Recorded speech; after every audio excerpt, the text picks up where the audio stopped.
जय हिंद प्यारे साथियों, आप सभी का स्वागत है study 24 with Vivek YouTube channel पे। आज के वीडियो में दोस्तों डिस्कस करने वाले हैं लाइट, जो कि इम्पोर्टेंट चैप्टर है साइंस का।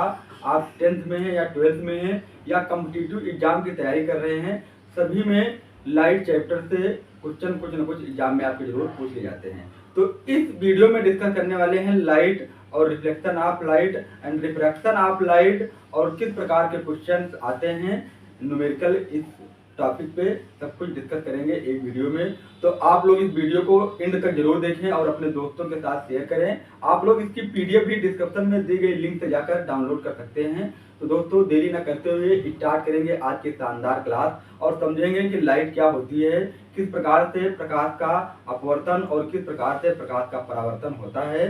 तो स्टार्ट करते हैं आज की शानदार क्लास।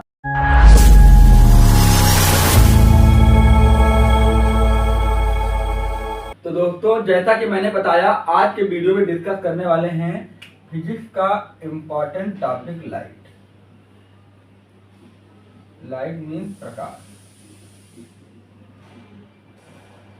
क्लियर है।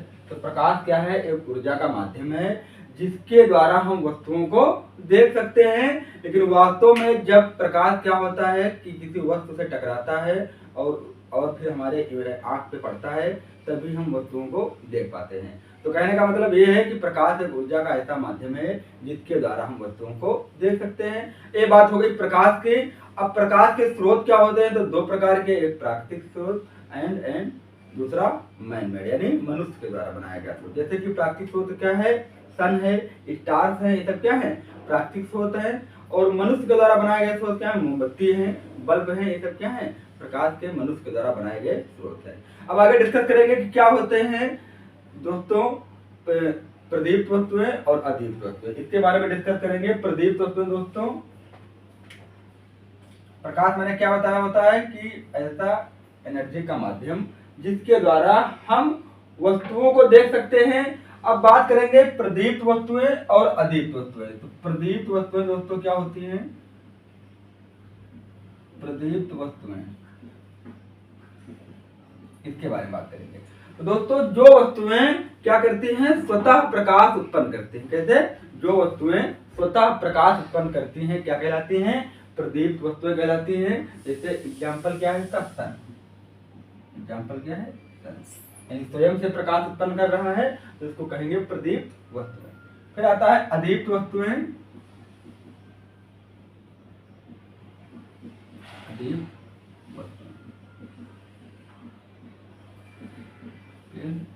तो अदीप्त वस्तुएं क्या होती हैं?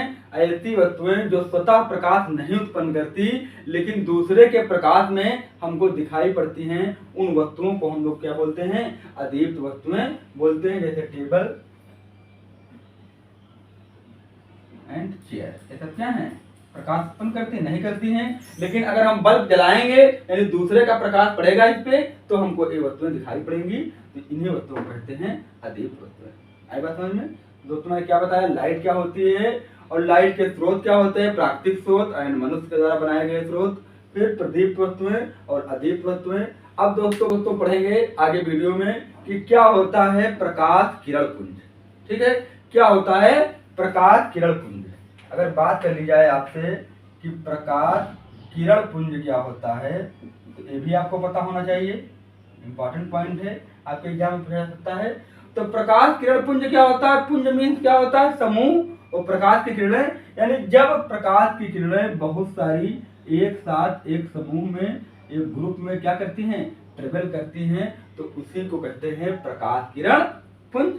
ठीक है, इसको क्या कहते हैं? प्रकाश किरण पुंज कहते हैं। अब यह तीन प्रकार की प्रकाश किरणें पुंज होती हैं। पहला अपसारी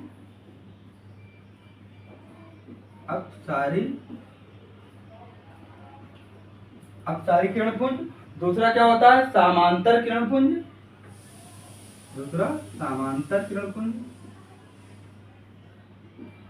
और तीसरा होता है अभिसारी किरण पुंज। ये सब इंपॉर्टेंट पॉइंट है आपके एग्जाम में 10th या 12th में 2 नंबर के क्वेश्चन पूछा सकते हैं कि क्या होते हैं अभिसारी किरण पुंज, क्या होती हैं अपसारी किरण पुंज। तो इन्हीं के बारे में आपके एग्जाम में पूछा जा सकता है। तो अब सबसे पहले बात करेंगे अपसारी किरण पुंज, यानी कि कन्वर्जिंग बीम। दोस्तों किसके बारे में? अपसारी किरण पुंज यानी कि डाइवर्जिंग बीम। क्या मतलब होता है? Diverging beam. डाइवर्जिंग, ठीक है, क्या होता है? Diverging beam. तो देखो इस प्रकार के क्या होते हैं, जो अपसारी किरण पुंजें होती हैं, तो एक बिंदु से निकलती हैं। कहां से निकलती हैं? एक बिंदु से। अपसारी की बात करेंगे तो कैसे डायग्राम समझेंगे इसका, कि एक बिंदु से, एक ही बिंदु से जब बहुत सारी प्रकाश की किरणें निकलती हैं एक समूह में, जैसे तो बहुत सारी प्रकाश की किरणें निकल रही हैं एक ही बिंदु से, तो इस किरण पुंज को, इस किरणों के समूह को क्या नाम दिया गया?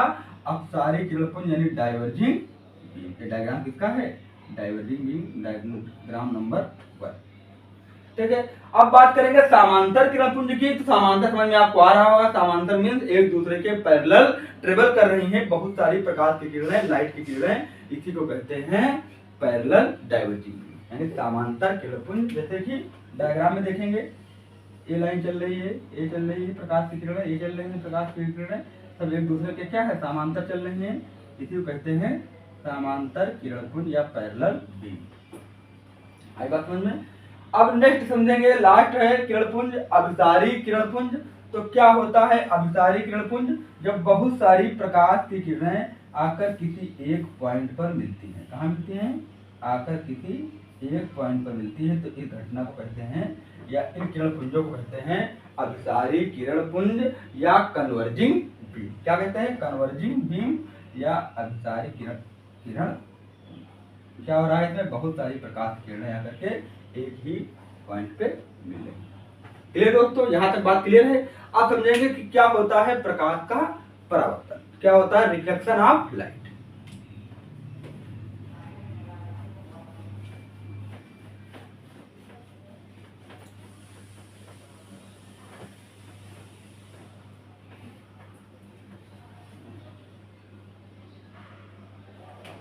प्रकाश का परावर्तन,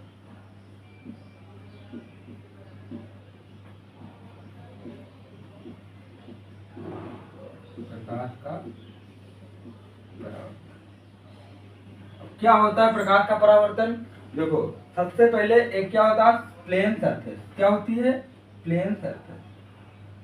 अब इसी प्लेन सरफेस पे जब कोई प्रकाश की किरण आएगी तो या आपको भी पता है कि मान लो कोई प्लेन सरफेस है, तो अगर इस प्लेन सरफेस पे कोई प्रकाश की किरण आएगी तो टकराने के बाद उसी मीडियम में या उसी माध्यम में क्या हो जाएगी? वापस लौट जाएगी। और प्रकाश का अपने मार्ग में क्या वापस लौट जाना। जैसे कि देखो ए प्लेन सरफेस है, यहाँ प्रकाश किरण आई तो यहाँ से टकराने के बाद अपने माध्यम में वापस लौट गई। प्रकाश का अपने माध्यम में वापस लौट जाना क्या कहलाता है? प्रकाश का परावर्तन या reflection of light. Reflection of light diagram से दोस्तों समझेंगे। देखो जो ए है इसको क्या कहते हैं? अविलंब, नॉर्मल। क्या है? रिफ्लेक्टेड रे यानी परावर्तित किरण।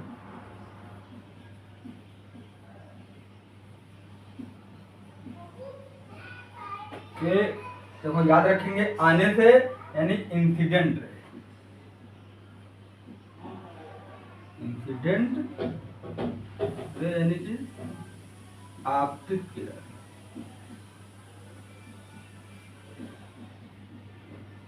क्लियर? आने से याद रखेंगे कि कोई किरण आ रही है तो इंसिडेंट रे यानी आपतित किरण, जाने से कोई किरण जा रही है यानी परावर्तित हो रही है तो परावर्तित किरण या रिफ्लेक्टेड रे। अब इसको अविलंब या नॉर्मल बोलते हैं। ये क्या है? इस सरफेस को बोलते हैं प्लेन सरफेस,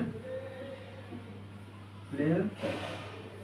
अब आप बताइए दोस्तों कि जो रिफ्लेक्शन है किस, अगर आपसे पूछ लिया जाए कि किस सरफेस से रिफ्लेक्शन होता है तो आप बताएंगे हमेशा जो रिफ्लेक्शन होगा वह प्लेन सरफेस से ही होगा। ठीक है? कहां से होगा? प्लेन सरफेस से ही होगा। अब देखो इंसिडेंट रे और नॉर्मल के बीच में एक एंगल बनेगा और एक एंगल बनेगा कहां पे? नॉर्मल और रिफ्लेक्टेड रे के बीच में। तो इसको क्या बोलते हैं? इंसिडेंट एंगल यानी कि या आपतन कोण। क्या बोलेंगे? आपतन कोण।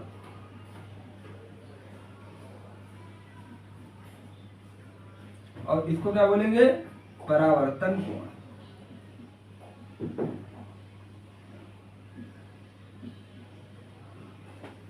ठीक है, इसको क्या बोलेंगे? परावर्तन कोण। अब इसको डिनोट करते हैं आई से, इसको आर से, यानी आई से इंसिडेंट रे, आर से रिफ्लेक्टेड रे, तो एंगल आर और एंगल आई। ठीक है, ये मान लो कोई प्लेन मिरर है M1 और M2, ये मान लो A और B और C और D। ठीक है, ये हो गया डायग्राम आपका प्रकाश के परावर्तन के लिए। ये डायग्राम क्या है दोस्तों? बिल्कुल सफिशिएंट है। इस डायग्राम से बना के अगर आप लिखेंगे तो आपको पूरे मार्क्स मिलने वाले हैं।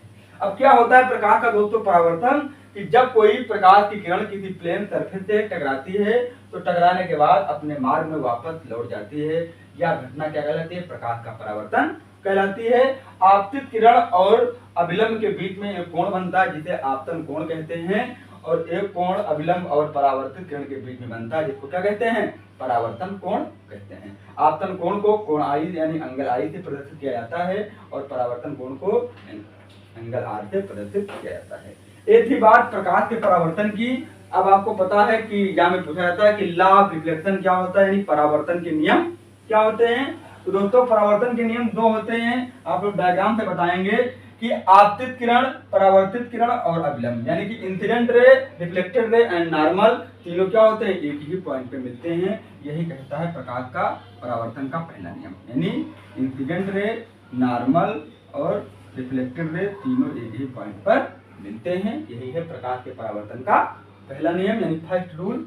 सेकंड रूल ऑफ रिफ्लेक्शन क्या है? कि जो इंसिडेंट एंगल है वह रिफ्लेक्टेड एंगल के हमेशा क्या होगा? बराबर होगा, यानी एंगल आई इक्वल टू क्या होगा? एंगल आर होगा।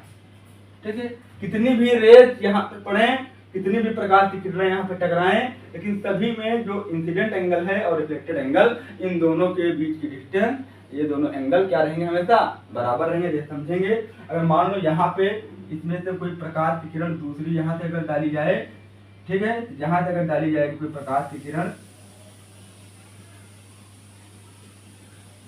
तो कहाँ जाएगी? यहाँ पे, यानी जितनी दूरी से आएगी उतनी दूर और जाने वाली है। यानी कहने का मतलब ये है कि जो इंसिडेंट एंगल है वह हमेशा बराबर रहता है रिफ्लेक्टेड एंगल।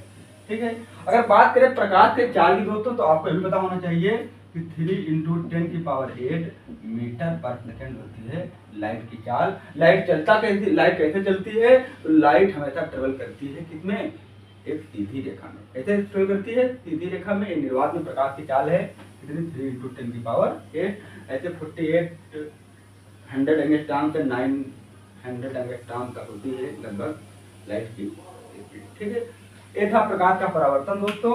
अब आगे बढ़ेंगे और डिस्कस करेंगे कि क्या होता है दर्पण, क्या होता है गोलीय दर्पण, और क्या होते हैं उत्तल दर्पण, अवतल दर्पण, फोकस दूरी, वक्रता त्रिज्या में संबंध क्या होता है, इसी के बारे में इस वीडियो में डिस्कस करेंगे। फिर एक छोटा सा पार्ट और लेके आएंगे कि इसी पे बेस जो न्यूमेरिकल हैं लाइट चैप्टर पे, उनके बारे में डिस्कस करेंगे।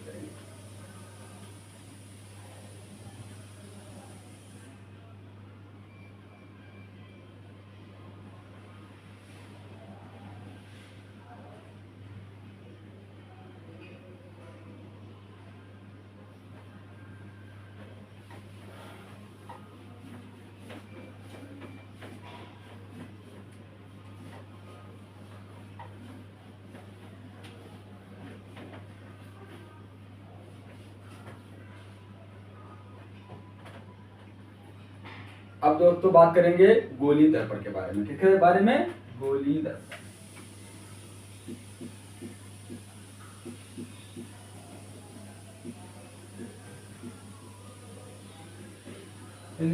अब गोलीय दर्पण नाम से पता चल रहा है, यानी कोई गोला होगा ऐसे, है ना?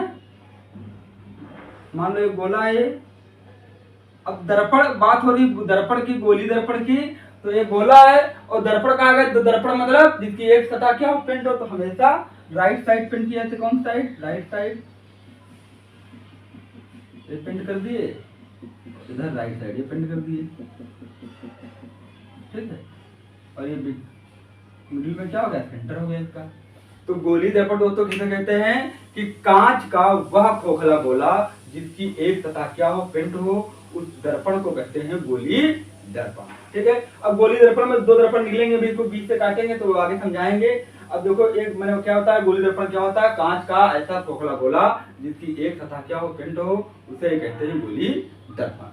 आई बात समझ में। अब देखो दोस्तों गोली दर्पण, अब गोली दर्पण से संबंधित कुछ दोस्तों बहुत ही इंपॉर्टेंट डिफिनेशन हैं, जैसे कि सबसे पहले वक्रता केंद्र।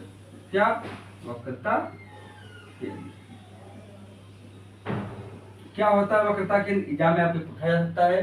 तो दोस्तों वक्रता केंद्र होता क्या है कि गोली दर्पण जिस खोखले गोले का बना होता है, गोली दर्पण जिस खोखले गोले का बना होता है, उसी का जो सेंटर या मिड पॉइंट है, उसी को दर्पण का क्या कहते हैं, वक्रता केंद्र कहते हैं दोस्तों। और इसको डिनोट करते हैं कैपिटल सी, यानी ये क्या है, वक्रता केंद्र।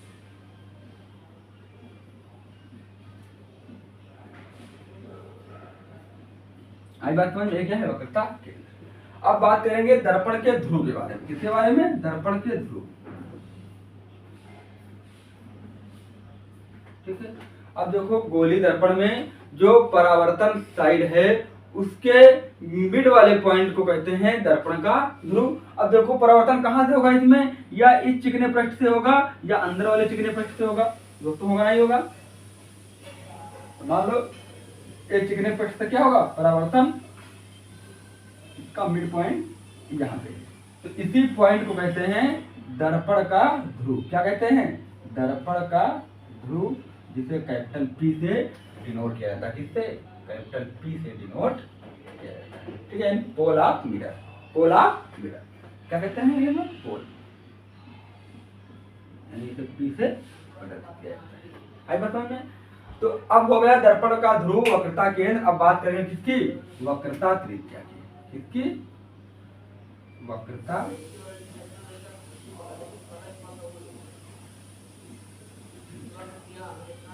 क्या होती है वक्रता त्रिज्या? दर्पण का जो वक्रता केंद्र है और ध्रुव के बीच की दूरी को क्या कहते हैं? दर्पण की वक्रता त्रिज्या कहते हैं। इसे कैपिटल आर से प्रदर्शित किया जाता है। कैपिटल आर से प्रदर्शित किया जाता है। दर्पण का ध्रुव हो गया, वक्रता केंद्र हो गया, वक्रता त्रिज्या हो गई। अब बात करेंगे दोस्तों, अच्छा आपको पता है ये जो लाइन यहाँ से मिलेगी, इस पूरी लाइन को क्या कहते हैं, लास्ट तक मिलेगी, इसको कहते हैं मुख्य अक्ष। क्या कहते हैं? मुख्य अक्ष। आई बात समझ में? मुख्य अक्ष। अब बात करेंगे दर्पण का मुख्य फोकस। मुख्य फोकस, मुख्य फोकस क्या होता है समझेंगे, अलग डायग्राम में समझेंगे दोस्तों, तभी समझ में आएगा। जैसे मान लो यहाँ पे ए बना है दर्पण, एक साइड इसकी पिंड है, ठीक है, और इसी पे क्या है, मुख्य अक्ष है कि नहीं है? ये मुख्य अक्ष, यहीं पे वक्रता केंद्र P होगा। एक क्या है, दर्पण का ध्रुव यानी पोल P, M1 और M2 क्या है, मिरर है मान लिया। तो जब किसी दर्पण के मुख्य अक्ष के समांतर कोई प्रकाश की किरण चल रही है, मान लो ये चल रही है, मुख्य अक्ष के समांतर प्रकाश की किरण चल रही है, तो यहाँ पे प्लेन सरफेस है। आपको पता है कि प्लेन सरफेस से अगर लाइट की किरण टकराएगी तो वहां से क्या होने वाला है, रिफ्लेक्शन यानी परावर्तन, और लौट करके कहीं ना कहीं जो मुख्य अक्ष उसको काटेगी। तो जहां पर ये लाइट की किरण परावर्तन के पश्चात मुख्य अक्ष को काटेगी, इसी बिंदु को दर्पण का मुख्य फोकस कहते हैं। क्या कहते हैं? मुख्य फोकस। और इसे कैपिटल F के द्वारा प्रदर्शित किया जाता है। ठीक है, क्या है मुख्य फोकस? कि जब कोई प्रकाश की किरण किसी दर्पण के मुख्य अक्ष के किसी दर्पण की मुख्य अक्ष के समांतर ट्रेवल करती है, तो परावर्तन के पश्चात वह किसी न किसी बिंदु पर दर्पण के मुख्य अक्ष को काटती है। उसी बिंदु को कहते हैं दर्पण का मुख्य फोकस, जिसे कैपिटल F से डिनोट किया जाता है। अब इसके बारे में बाद में बात करेंगे, फोकस दूरी। किसके बारे में? फोकस दूरी। ये सब इंपॉर्टेंट दोस्तों पॉइंट हैं। फोकस दूरी की बात करेंगे। अब फोकस दूरी क्या होती है कि मुख्य फोकस और दर्पण के ध्रुव यानी पोल P के बीच की दूरी को ही क्या कहते हैं? फोकस दूरी कहते हैं, जिसे कैपिटल F से डिनोट किया जाता है, जिसे स्मॉल एफ से डिनोट किया जाता है। आई बात समझ में? क्या होता है वक्रता केंद्र, ध्रुव, वक्रता त्रिज्या, मुख्य फोकस और फोकस दूरी। अब बात करेंगे गोली दर्पण के प्रकार। तो 2 टाइप्स होते हैं, पहला कॉनकेव मिरर, दूसरा कॉन्वेक्स मिरर। ठीक है, तो कॉनकेव मिरर और कॉन्वेक्स मिरर इसके बारे में बात करेंगे, यानी उत्तल दर्पण और अवतल दर्पण। ठीक है, तो क्या होता है अवतल दर्पण यानी कि कॉनकेव मिरर, वह गोली दर्पण जिसका पृष्ठ दोस्तों अंदर की ओर यानी अर्थात गोले की केंद्र की ओर क्या हो दोस्तों, वक्रित। इसका पृष्ठ क्या हो, गोले की केंद्र की ओर क्या हो, वक्रित हो, उसको कहते हैं कॉनकेव मिरर यानी अवतल दर्पण। यानी किसी दर्पण को बीच से 2 पार्ट से काटेंगे तो जो ए वाला दर्पण बनना है इसको क्या कहेंगे, अवतल दर्पण। यानी कॉनकेव मिरर, यानी कॉनकेव मतलब गुफा समझिए, वो अंदर की तो और गुफा की तरह धसा हुआ है, ऐसे देखो है कि नहीं है, तो इसको भी बोलते हैं क्या, कॉनकेव मिरर। यानी जिसमें परावर्तक पृष्ठ क्या है, अंदर की ओर धसा हुआ है, उसी को बोलेंगे कॉनकेव मिरर यानी अवतल दर्पण। और जिसका परावर्तक पृष्ठ बाहर की ओर उभरा हुआ है, जैसे ये क्या है, कॉन्वेक्स मिरर या उत्तल दर्पण। क्या है, कॉन्वेक्स मिरर या उत्तल दर्पण। कॉन्वेक्स मिरर है ये, दूसरा क्या है, कॉनकेव मिरर। आई बात समझ में? तो ये होते हैं दर्पण के प्रकार गोली दर्पण के, एक उत्तल दर्पण, अवतल दर्पण। आशा करते हैं आपको अच्छा लगा होगा वीडियो, तो आपको समझ में भी आया होगा कि किस प्रकार मैंने आपको बताया, किस प्रकार चीजें आपकी क्लियर हुई। अगर आपको वीडियो पसंद आ रहा हो तो लाइक करें और लास्ट तक बने जरूर हैं। अब समझेंगे दोस्तों कि दर्पण की, गोली दर्पण की जो फोकस दूरी है और वक्रता त्रिज्या में संबंध। ठीक है, इसी के बारे में समझेंगे कि गोली दर्पण की फोकस दूरी और वक्रता त्रिज्या के बारे में क्या संबंध होता है।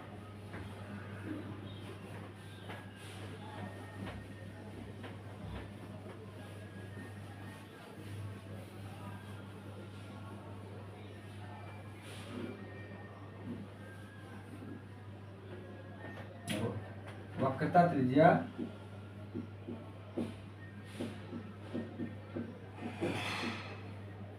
व फोकस दूरी में संबंध।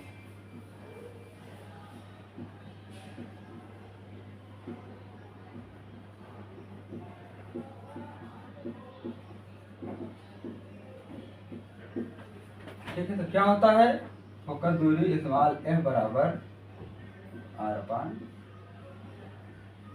ठीक है, यानी जब कभी भी फोकस दूरी की बात करेंगे तो वह वक्रता त्रिज्या की हमेशा क्या होती है, फोकस दूरी हमेशा वक्रता त्रिज्या की क्या होती है, आधी। ये बात हमको ध्यान रखना है। अगर बात करें हमारी वक्रता त्रिज्या की तो वह फोकस दूरी की क्या होती है, 2 गुनी। ये चीज हमको याद रखनी है बस। अब इसी पे न्यूमेरिकल लगाएंगे, आपका कॉन्सेप्ट दोस्तों बिल्कुल क्लियर हो जाएगा। जैसे मान लो कोई क्वेश्चन है कि एक उत्तल दर्पण की वक्रता त्रिज्या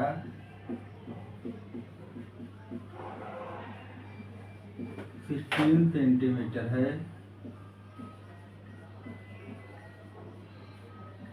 फोकस दूरी बताइए। ठीक है, तो उत्तल दर्पण की वक्रता त्रिज्या कितनी है, 16 सेंटीमीटर। यानी वक्रता त्रिज्या में सॉल्यूशन देखेंगे कि वक्रता त्रिज्या यानी r बराबर दिया हुआ है 16 सेंटीमीटर। पूछा क्या गया, फोकस दूरी हमको निकालना है। फार्मूला मैंने लिखा, क्या होता है, स्मॉल f बराबर r/2। r दिया हुआ है हमको कितना, 16 सेंटीमीटर, 16/2 यानी 8 सेंटीमीटर। f बराबर कितना आ गया, 8 सेंटीमीटर। अब देखो फोकस दूरी कितनी, वक्रता त्रिज्या थी 16 और फोकस दूरी क्या आ गई 8, यानी इसकी हाफ होती है। वक्रता त्रिज्या की हमेशा आप हाफ होती है क्या, फोकस दूरी। कॉन्सेप्ट क्लियर रखो, बिल्कुल इजी क्वेश्चन आते हैं इस पे। अगले वीडियो में दोस्तों डिस्कस करेंगे कि उत्तल दर्पण के जो दर्पण का सूत्र है 1/f = 1/u + 1/v, इस पे किस प्रकार के क्वेश्चन आते हैं एग्जाम में। एक क्वेश्चन आपको देखने को मिलेगा जरूर आपके एग्जाम में, तो इसलिए उसके लिए एक प्रॉपर वीडियो अलग से बनाएंगे 10-15 क्वेश्चनों की, जिससे आपका कॉन्सेप्ट बहुत ज्यादा क्लियर हो जाएगा। और दूसरा क्वेश्चन इसी में आता है, किस प्रकार का आता है, तो उसके बारे में भी डिस्कस कर लेंगे।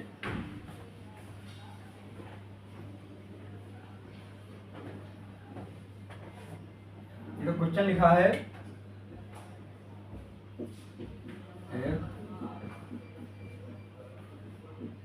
उत्तल दर्पण की फोकस दूरी 20 सेंटीमीटर है, वक्रता त्रिज्या बताइए। क्या बताइए? वक्रता त्रिज्या। पिछली बार क्या बताना था? फोकस दूरी, इस बार वक्रता त्रिज्या बताना है। ठीक है, क्या दिया हुआ दोस्तों? गिवन देखना क्या दिया है? फोकस दूरी यानी स्मॉल f बराबर दिया हुआ है 20 सेंटीमीटर। निकालना क्या है हमको? वक्रता त्रिज्या यानी r बराबर निकालना है। फार्मूला आपका यही लगेगा, f बराबर r/2। f दिया हुआ है 20 सेंटीमीटर, r हमको निकालना है 2। 1 मान के क्या क्रॉस मल्टीप्लाई कर लेंगे, सभी को आता होगा। कैंची गुणा नहीं आता है तो क्या हो जाएगा? r इक्वल टू 20 इंटू 2 यानी 22 या 40, r इक्वल टू 40 सेंटीमीटर। देखो क्या आगे मैंने बताया था कि दुगनी होती है हमेशा फोकस दूरी की वक्रता त्रिज्या। दोस्तों आशा करते हैं आपको वीडियो पसंद आई होगी। आज का वीडियो यहीं पे खत्म करेंगे। नेक्स्ट क्लास लेके आएंगे कि उत्तल दर्पण का जो सूत्र पे, अवतल दर्पण के सूत्र के निगमन पे जो हमारे क्वेश्चन आते हैं एग्जाम में, कैसे हमको करना है, कैसे हमको रेखीय आवर्धन निकालना है, तो उसके बारे में बात करेंगे। कैसे आपको बताना है कि क्वेश्चन में जैसे पूछ लिया गया प्रतिबिंब कैसा बनेगा, वास्तविक बनेगा, आभासी बनेगा, कहाँ पे बनेगा, दर्पण से कितनी दूरी पे बनेगा, ये भी हम आपको बिल्कुल क्लियर करेंगे नेक्स्ट आने वाली क्लास में। तो सेशन को एंजॉय किया, लास्ट तक देखने के लिए धन्यवाद। मिलेंगे नेक्स्ट वीडियो में। जय हिंद।